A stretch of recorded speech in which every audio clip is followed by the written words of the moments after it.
at least give me a hi, folks, so we can get started, Chris? Hi, friends. Hi, friends. That's right. Doggone it, I got it wrong. That means we are live on the podcast right now. So we didn't have anybody scheduled this week, Right. but we've got this long trip from Alabama to Pennsylvania to Illinois to Oklahoma in 3 days. Yes. So it gave us the chance to not only have our regular bus driver, Right. who is now the I call him the brother of the legend, Perry Jones. Yes. Gary's younger brother is driving for us now, and it's been an absolute joy having Perry with us. But we also get to have what we call the GOAT around here. Every time his name is brought up, or he shows up to, if someone forgets to load their drums, he might show up with the drums on the back of his pickup truck. That was a lifesaver. It was a lifesaver. Drove We're all not the going way to to- mention anybody's name. Drove all the way to Fredonia, Kentucky, Yeah. just for us. And turn around. He went wasn't right even back on home. the clock. Nope. And but Jesse Dodd, who is a former Gold City bus driver. But the thing about both these guys is they've obviously, with Perry growing up in that Jones family with Gary as his older brother, he's got stories for days. Absolutely. But Jesse is a North Alabama, read that region, honestly, a radio legend. A legend, yes. Steve Casey. Oh, at man. Q104. I need to leave. Should have worn my boots today. I didn't know it was gonna go this way. Give us a Steve Casey. Give me a little on-air Steve Casey rolling a song. Oh, man. Just after 3 o'clock in the afternoon on the drive at 5. And we're going to have a big time because we've got a lot of good music for you, especially one from a guy that we lost a few years ago. We're talking about a sentimental lady, used to be with Fleetwood Mac. It's Bob Welsh. Right here on the podcast. There it is, folks. So how many years were you in the radio business? Off and on. Well, technically, I'm still in it. I've got a studio at home. And if my wife hears this, that means I got to set it back up completely. Oh, no. Do a little voiceover work and stuff like Yeah. that from time to time. The former program director that I worked with became a great friend, Roger Gaither. He was the afternoon drive guy, actually. Now, He's in Charleston, South Carolina. Is he Bill's brother? Bill Gaither's You know brother? what? If he would be, he wouldn't be in the financial situation he's in, having to work in radio. But he does. He edits podcasts and video, all sorts of stuff. But It's kind of crazy I how started unofficially about 1977. Oh, wow. So I was born. Oh, boy. And that's 10 years before Chris was born. You're making me, I'm going to show you a picture, and thank God it's not, you're making me feel really old when I have to help out around here. Superman's like 900 years old. I was still in high school, and we had friends in radio. You know, you always buddy up to whoever's on the air to try to get that job. And where I worked, and this may take a little bit of a dark turn, I worked at Castle Dracula in Panama City Beach. You were born and raised in Panama City? Born and raised in Gadsden, but Mom and Dad Okay. retired. Dad retired from the steel plant. Mom worked at ID Precision, making, I think, clock parts. Wow. They retired, moved to Panama City, and decided that was boring. So Mom got a job again as a night manager at the Sandpiper Beacon Motel, There you and that's go. where I lived during the 70s. That had to be so interesting. I feel like I was raised in Panama City. You know, Yeah. Teenage years are pretty influential. Yeah. What year did y'all go there? We got there late 71. Okay. Wow. And I graduated high school there, moved to Atlanta, went to DeVry, moved back, and started my radio career there officially in 79. At Q104? No, in Panama City. Oh, in Yeah. Panama City. Yeah, I got to okay. work at the Great 108 in Panama City Beach. Wow. And it was such a blast. Heard an opening in Gadsden and left and was there from December of 80 until 91 at Q104. Wow. That Q104 station, we were talking about this yesterday, that reach was huge. It was. It was it based out of Gadsden, but it was, how far up into Tennessee, did you say? We had winners that we could verify up around I think it's Collegedale where Little Wow, Debbie above Chattanooga. is. Oh, that yeah. far up. And well, we were on Chandler Mountain. You know Chandler Mountain tomatoes. Yeah, oh yeah. Our tower was there at Steele, and it was a 500-foot tower. And so above average terrain, which in your 500 foot on the mountain, we got around. But then that was a lot earlier before government deregulation, where everybody could own a radio station. Right. So we were 100,000 watts from a high point, and we covered from Birmingham, barely would touch Huntsville, and it was a pretty hot stick. So in '91, I guess Bill Bubba Bussey was your engineer. No, actually, it was a guy from Jacksonville, Florida. When did Bubba Roger come in? Because Parker. Bubba came in Bubba as came engineer. Were in, you already gone? Yeah, I left in late '91, and he was there as early as '92. Wow. But I think Rick I don't remember if Rick got there before I think the Bubba. story on that, because I was a big Rick and Bubba fan. Yeah. Who wasn't?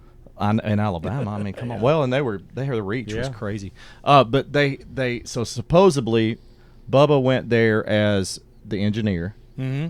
and then he was friends with Rick from Jacksonville State in that area down there. And then when you left, they needed a morning. Were you doing mornings? No, I was. So actually, who was at actually that doing time, the morning show? At that time, it was Larry Logan.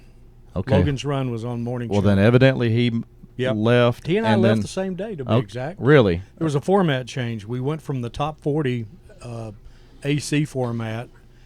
They wanted to do an oldies thing, like back with the Supremes and the Temps and Tops. Oh my goodness. And that didn't last long. That don't work for that would not work for Q104. Yeah, we were too much. It was like the happening station. Yeah. I mean, Q104 was. Well, American Top 40. Yeah. And the promotions we did, the age demographic was 18 to 54, because you could hear Willie Nelson and Julio Iglesias in the same hour as AC/DC. Wow. I mean, radio wasn't as fragmented back then, because Yeah. now you've got a station for country, urban, hip hop, polka, if Right. you want it. Yeah. But back then it was top 40, R&B, country. I hear those polka stations are hot too, buddy. They are. They got a nice beat. I give it about an 8.5 to dance to. So go back, but before, so you went from Gadsden. How old were you when you left Gadsden and y'all moved? Left Gadsden '91. That would have made me. No. I'm talking about when you were a child, when you were young, and when y'all moved to Panama City I first. was 11. 11 years old. So you did you were raised in Panama City. I feel like I have a lot of memories of Gadsden. Went to see A. Donahue.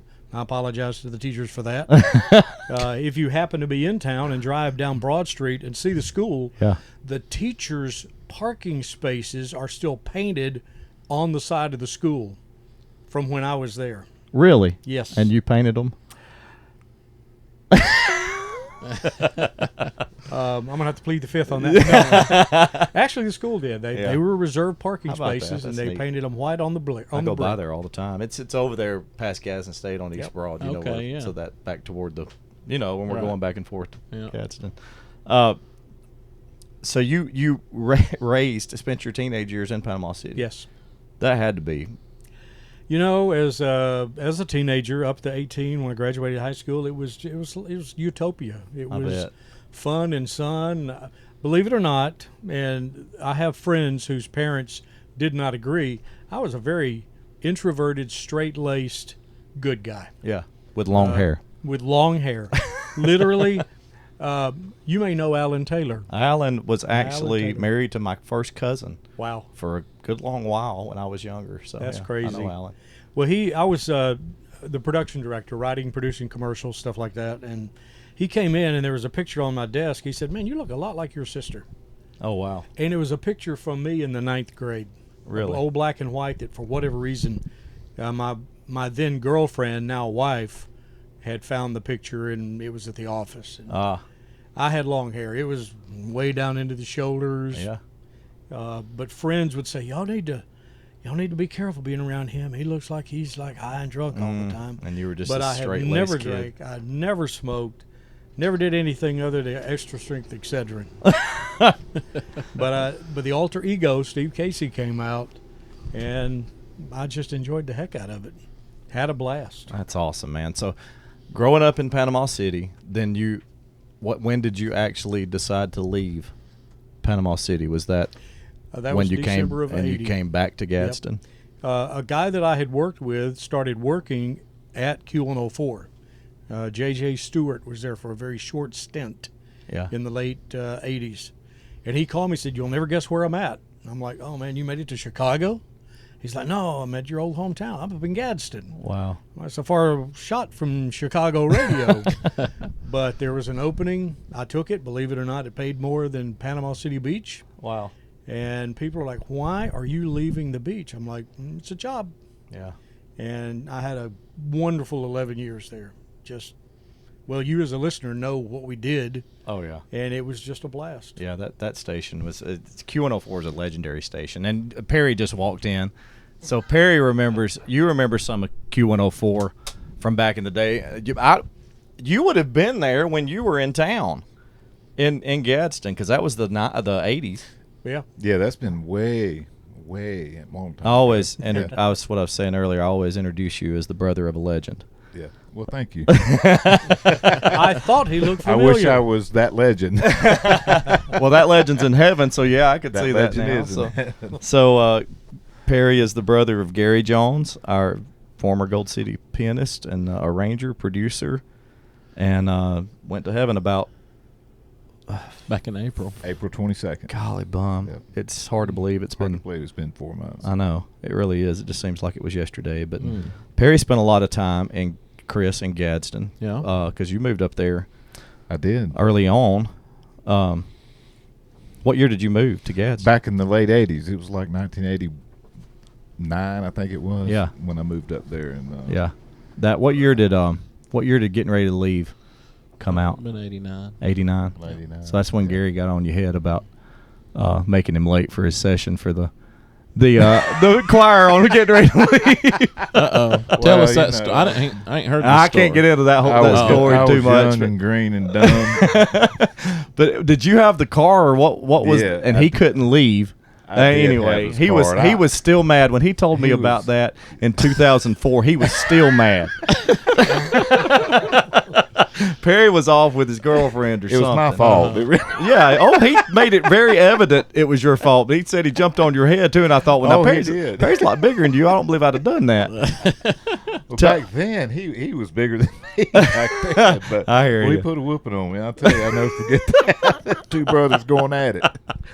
Oh, mercy. So give us a little Whoa. bit. So the neat thing, Jesse, is that your Panama City roots, Yep. he's Fort Walton Beach, Pensacola, that whole area. So give me a little bit of that, Perry, just a little bit of that early life growing up with Gary, with let's don't just talk about Gary, Sherry and Terry, and obviously your dad, Jerry. Well, it was just A bunch of Aries all going the on here. Aries. All the Aries. And It their, was you know what their great. mama's name is? Lorraine. Lorraine. Yeah, I mean, I'm glad they long didn't name story her. short, it was just Name 'em that. it was phenomenal because we got to experience, Gary learning, having Yeah. his talent as a kid growing up, and all of us had some talent in us. Oh, yeah. And we, the family, we did the family, traveled around. We had fun. We had an old bus, old 60 model Flex, and Gary would sit in that thing in the driveway and act like he was driving it down the road, What was your role in the singing Jones family? I was a drummer. Okay. But now he So, can sing too. Really? Yeah. Oh, No, yeah. I Listen, every one of them could sing. I said this. I said it at Gary's memorial service. I honestly believe had Gary never went the route that he went, he could have stayed with the family and they would have turned into something because they're that talented. I mean, your sisters can sing. Your mom's extremely talented. yeah. Just playing Sherry, guitar and she's singing. she's really Gosh, high. she She can. get I up in the know. It's clouds, crazy. yeah. It's crazy. But yeah, we had fun growing up and doing recording a record and Yeah. and traveling around in a big green Lincoln Continental with a green trailer behind it. There you go. Mr. Jones pulling y'all around everywhere, huh? But now your mom's family, Uncle Jim, and they were all very musically talented. Like, Every one of them. Uncle Jim and it was actually came from her side of the family. yeah, that's what I thought. Yeah. I've never told your dad that, but Yeah. I think he kind of knows it to He an knows. extent too. But Uncle Jim, which Uncle Jim passed away not long ago. He did. what was his last name? Collie. Collie. He was very influential in Gary's early development. He actually got Gary started. Yeah. On keyboard. But now, didn't Gary play drums too? Yeah. When he first, Gary was so rhythmic with everything. Yeah, oh yeah. Gary could sit down with just a bass player and it sound with the way he played. It was so in the pocket with what he did. He would tell me what to do on drums a lot. He'd come in and give me a do this stuff. Yeah. And I'd say, okay, I'm gonna try to do that. He would sit out. He could play drums. He could play bass guitar, acoustic guitar, and piano. Man. That was his thing. Yeah. Of course, percussions. He loved tambourine and kabas and stuff. But very talented. Most amazing. And can sing. He could sing. I always gave him a hard time that he couldn't. If you go back and watch, for our listeners who have never seen it, they need to go type in light in the sky. There's a light in the There's sky. there's a light. And go and tell Jesus on me. When they come out of that, come out of the one into go and tell Jesus on me. I had never seen that until I watched it in front of him. Oh, wow. And he was, I mean, to this day, if he were still here, he would be horrifically embarrassed. He said, I cannot believe those guys made me do that. I said, well, they didn't make you do it. You had to do it. He said, I can't believe they taught me into it. But that's one of the funniest things. It's him and Ivan and Brian and Tim. And it's this whole spiel. You can find it on YouTube. We need to find it, put it on. And what was funny Round was, of Tires. as a kid, I had that video as a kid, and so I'd seen it a million times. Which one was it on? It was called The Best of Both. So they did songs from the Portrait and then Going Home album together. Well, then when Mercy's Mark came out with the album, and I actually heard Gary sing, that's the first time I'd heard him sing. Yeah, he could sing. And I was like, I don't sound nothing like the Gary Jones I heard back in 1989 on that video. He can actually sing. Yeah, well, I knew that he probably could because when he hired me, I said, well, who's singing baritone? He said, I'm going to sing baritone. He said, I'm not a singer. He said, but because we're, getting started and I don't need the extra person to pay and all that, I'm going to sing and play. And I thought, well, that'd be cool. Because I figured he could. I figured he could, But I always, obviously, Perry, he and I cut up. We would cut up all the time. It was a never-ending. I was telling you, Chris, I would call him. There'd be times, and he'd do this to me. Hadn't heard from him in a few weeks. Call him up and say, hey Gary, boy, it's good to talk to you. How you doing today, buddy? And then he'd go into a spill of how he was doing and what was going on. That whenever he got done, I'd say, all right, buddy, I'll see you later, and hang up the phone. And I'd call him back 20 seconds later, and he would be just, I mean, it was just that kind of a thing. It was a nonstop. And the neat thing to me about having Perry here is because their humor is very similar, and we can do that stuff, and it's fun. It's just that fun. And because you did it with him too. If he wanted to be serious, we'd have a serious conversation. Oh yeah, we did many of those. It always end comical. Always. Yeah. You could call. He preferred comical to call him, and any time of day. He was amazing. he was amazing. I miss him. Oh, of course incredible. We miss. I miss him really bad. A lot of fun growing up back in the day.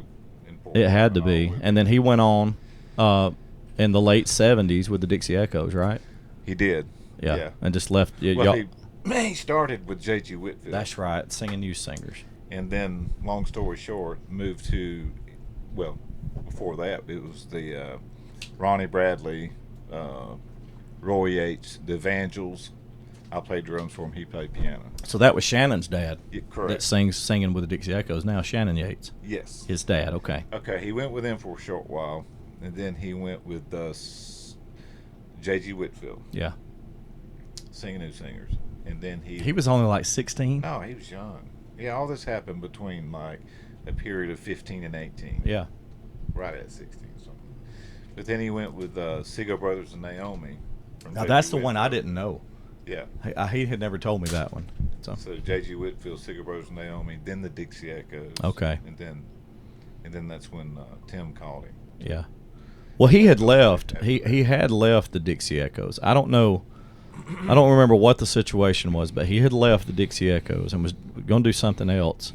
And he left and went. Him and John went to North Carolina to play. Well, he'd come to Savannah and stayed with Mother and I, and who she was married to at the time. in Savannah. And Savannah, Georgia? Yeah. Okay. Wow. And then I don't know if I ever told you stories about being on a shrimp boat, him and John. No. John Noski? It's stinky. He said, "Oh my God." John, no, you have to ask. Oh, I need to get we got to ask Noski about this. See, Mom's husband, his name was Herman. So they called him Pierre Cardin because he wore the Pierre Cardin cologne. And he would wake him up. He'd throw water on him and wake him up with that engine old radiator water. Oh my word! And they'd catch shrimp and them old horseshoe crabs and fish. And he's just stunned when that net come over. Him said, and Noski out there on a shrimp boat. And he said that was the most hilarious time of his life.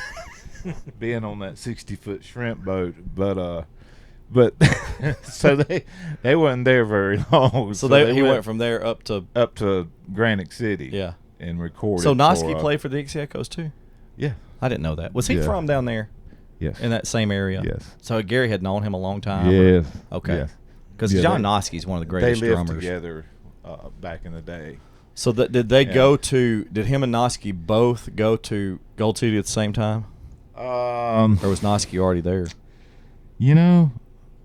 I think that Gary, when Tim hired Gary, I think that's when Gary hired John. Yeah. I think that's what. So the story on that went, Jerry Ritchie called Gary. But they went and started doing studio work in Granite City. Granite City. So that's where Easter, Jeff was talking about doing a lot of stuff. Yeah. Yeah. What's the name? The bass singer, Ed O'Neill. Yeah. He did a lot of recording for their project. Mm-hmm. Yeah. Yeah, that was the Easter Brothers place. The Easter Brothers. He recorded on the Easter Brothers. You can pull that song up on the YouTube and all. So, yeah, whatever. The Easter Brothers stuff.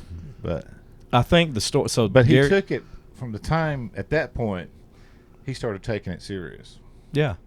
He said that this is But he's still a kid at that point too. That's what's funny. He's still 18. Yeah, he's still 18. Yeah, years old. It's crazy. Yeah.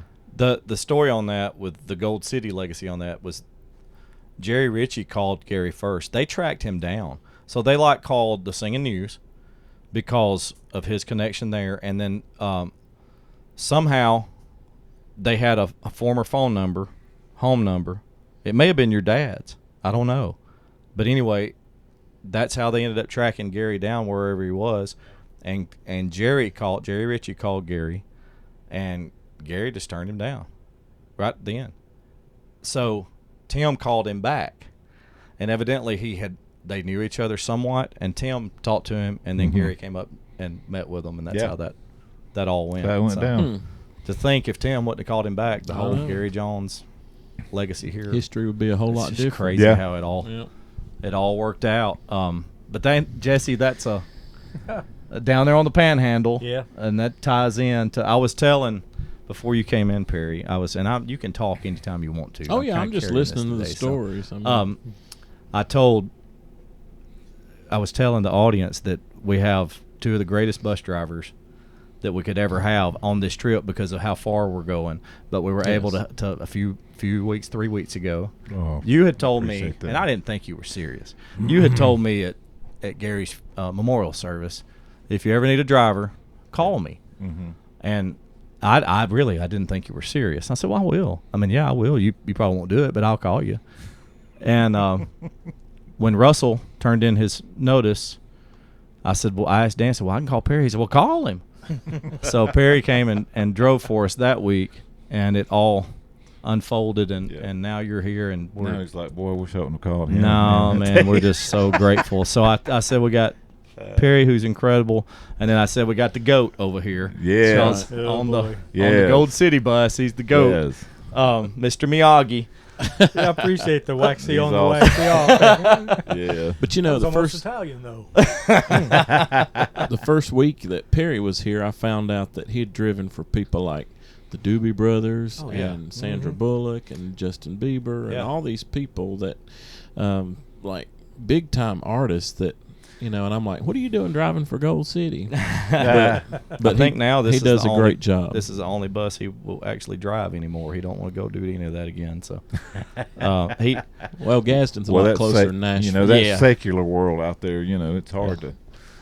Yeah, I get it. I understand. Part of that. I don't know. But We might be a lot harder to deal with than some of I those think people. that's probably the case. You said that all those artists and people were very kind, and most all of them were just normal, everyday, Yes, they are. fine people. They that are. You enjoyed working They're with. good people. They really are. So you got him on that side of it. Then you're talking about a guy because of his rock and roll Yep. DJing days has heard every legendary band. His wife was telling me about all the. So when she was a little younger than you when y'all first started dating. And what was the first date? Bob Seger. He took her to see Bob Seger. Oh wow! Did you have backstage passes? We did. Jonathan Cain from Journey was there. Oh wow! I forget who else was Would there. that make an impression? You think he lined that all up perfectly? Yeah. It worked, man. She's still with you. She is. And I asked her out at the drive-through window, and her first response, I said, what are you doing Wednesday? I think it was Wednesday.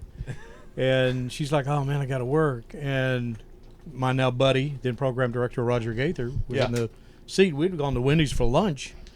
And he just yelled out, he's like, man, that's too bad. He's got tickets to the Bob Seger concert. Oh. And there was not time between his breath and hers. She said, I'm calling in. And she knew the manager there good enough that she got the day off. And we've been together ever since. And now almost she's 43 years in March. Now she's a highfalutin CEO. She works for a else. healthy juice company. Yeah. Main Street Juice. Yeah. Pure good stuff, no additives. Right. And she's having a blast. She was in Amelia Island, and she's back in Gadsden now, but she was in Dallas, and flew out this morning back home. She don't just work there. She lives there. Yeah, that's kind of her thing, Yeah. and she's And I had the same thing with radio. I mean, we did things in radio that, quote, you didn't get paid for your own salary, but if it came down to a per hour rate, oh no, yeah, pennies on the dollar, because everything was fun. Yeah. Just like this. I mean, here it's a lot like radio. I get to enjoy the show and travel and camaraderie, and sometimes it's not good for my mental health, but No, I mean, you guys are great, and I know Perry already knows it because I did not know the Gary connection. I did not know the Gary connection. I was just, Perry's driving, and I guess they assumed. But now the connections have been made, the Florida connection, and it's crazy. Here we are. The world is very small. Yep. It just means because of those incredible connections, neither one of you can ever leave. You're still will always be the fill in when something comes up with Perry, or if we got to have the long trip help. I told Danny, it's like, man, I just love being out here and enjoying it. And man, he didn't call. Well, actually, Dylan was the one that texted me. Yeah. And it always starts out, hey, what are you doing Friday? Uh-huh. I'm like, well, I guess I'm going to do whatever you're about to tell me. Well, except for last week, and it's, hey, what are you doing tomorrow? Yeah, well, exactly. You got anything planned, man? We've left some equipment at home. Yeah. Maybe you could run it to us, and he did. We forgot our microphones or whatever it is. No, we didn't. It was something else. So I've already thrown Joel under the bus on this. Well, what happened? I'm not going to throw anybody on the bus, but we had a date last week in Pennsylvania. It just so happens, and we used the full band. Yeah, drummer, bass. We love piano. when we can do that. Oh yeah, it's great, and hopefully we'll be doing more of that next year, and also on the Christmas tour. By the way. This year the Christmas tour will be the whole band. Christmas tour will be with a full band. Mm-hmm. So, but we left a couple items of the. And when I say we, there was one person in particular that left it was a couple of miscommunication. items, yeah, but in the warehouse, and it's still, it's just a miscommunication. Yeah. But I always make sure I have my microphone. Oh yeah. If I'm on sing, I've got my ear monitors, my microphone, my stage If I were going to play clothes. drums, I'd probably make sure. You'd want to have all your drums. Yeah. Wouldn't you? Perry's a drummer. Yeah. You'd probably want your drums, wouldn't you? He's not going to comment.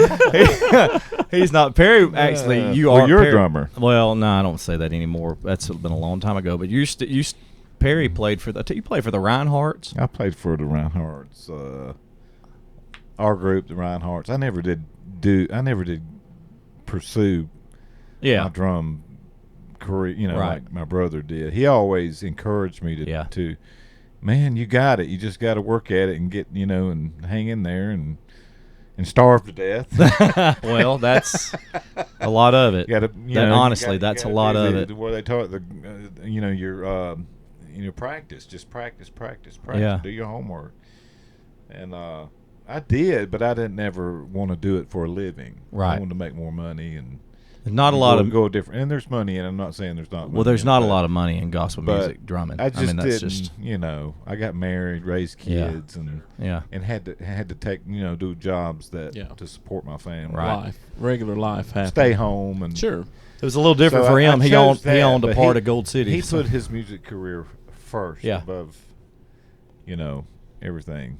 When he was young, he did. God called him to do it, and he listened, and he went for it, and he did it. It worked for him. It was great, man. And for those of I don't mean to jump subjects, but for those listeners that don't know who the Reinhardts are, there's a Gold City connection there. It's because John. They had a #1 song back in the day. Did they? Yeah. On my father's side. On my father's side, yeah. I remember that one. But John played piano for Gold City before Gary. He actually did, and the Dixie Echoes too. I think he was with the Yeah. So he played for Gold City before Gary I didn't know that. to the group. He was I'm learning today. He was the very first piano player, I believe. Yeah. Really talented family. Yeah.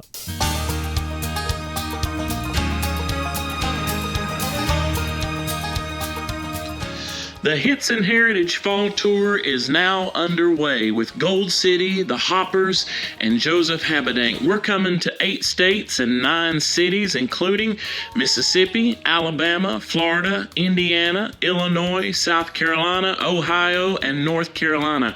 We're so excited. This tour is presented by Destiny Rescues. Go to goldcityministries.com or goldcityevents.com. Go ahead and join us for the Hits and Heritage Fall Tour. You're not going to want to miss it. We'll see you there.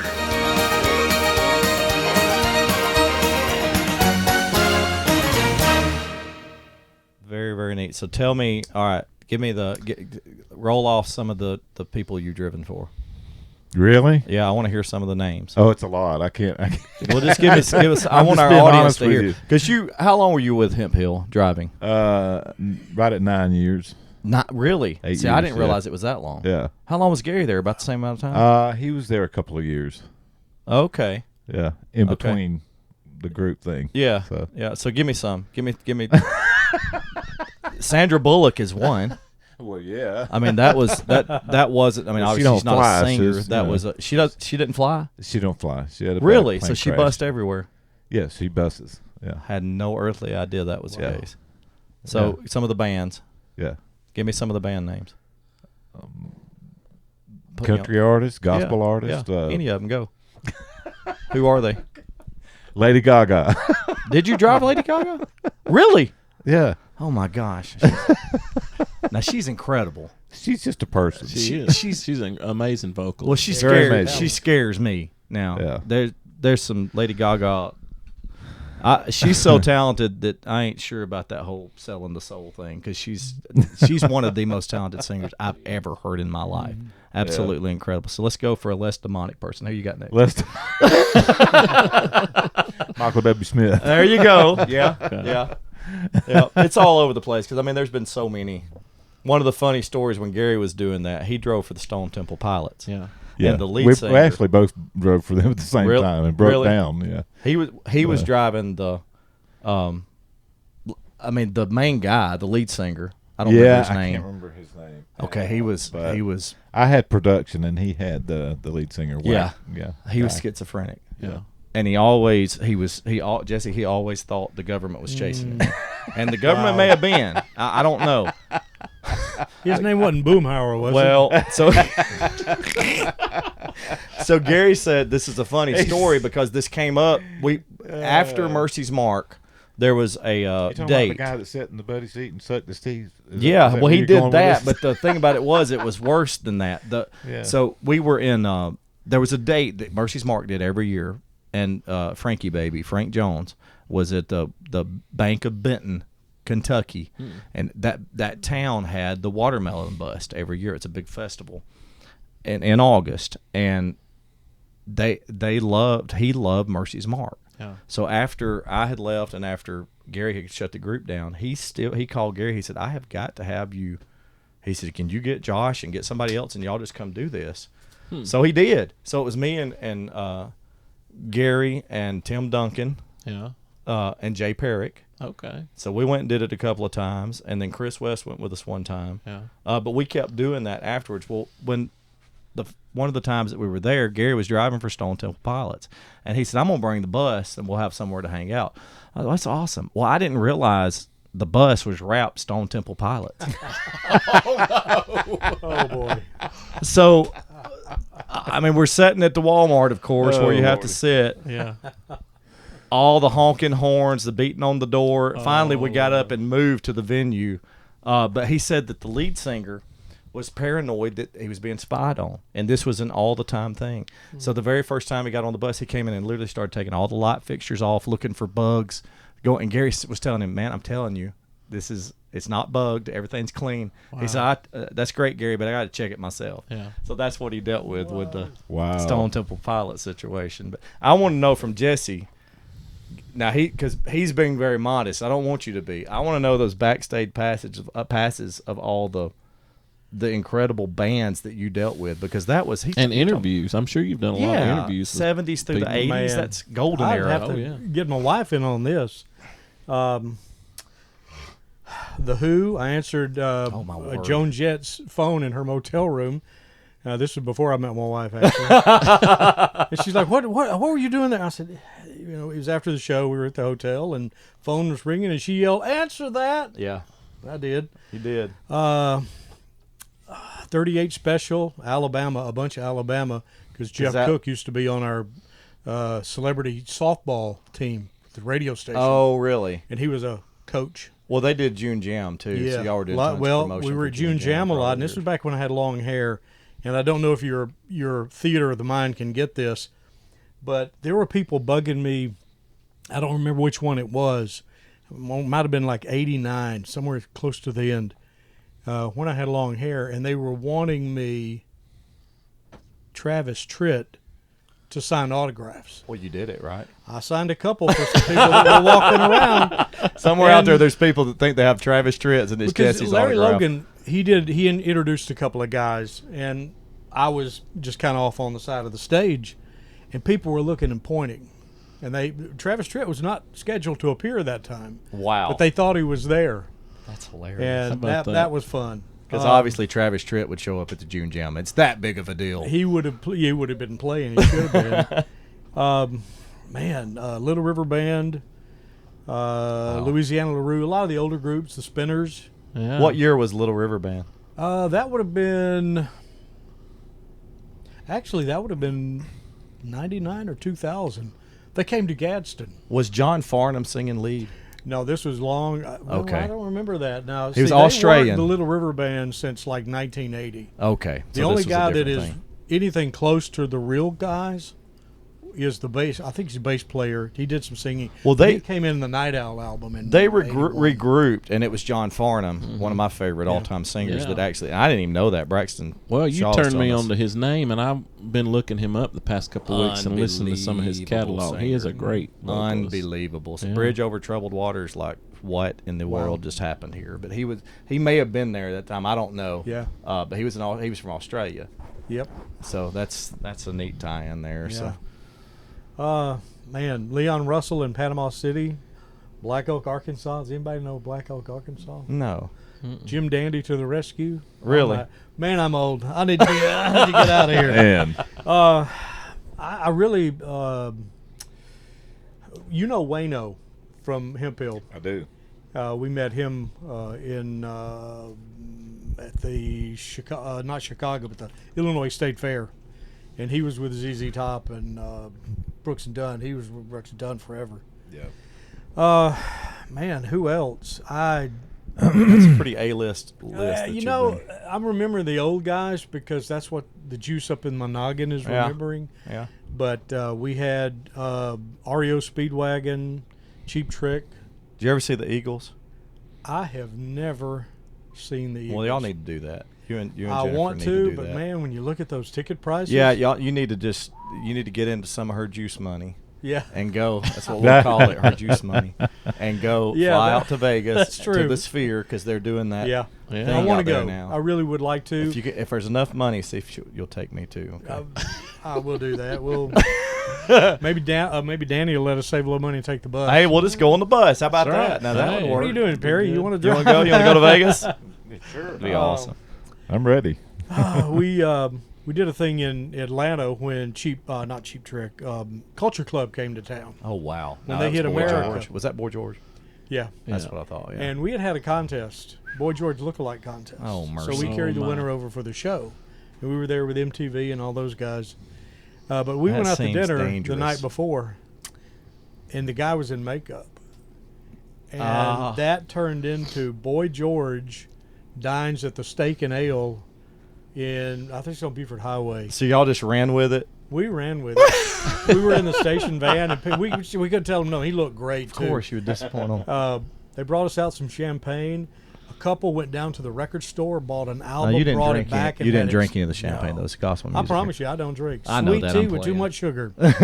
That's what does it for me. So full blown, they thought here's Boy they George, thought and y'all he were was selling there. it. I mean it, and I hope they don't hear me, because I don't know if they'll know who I am. You know, however long ago that was. They're not going to be any more disappointed than the No. Travis Tritt fans you No. signed autographs for.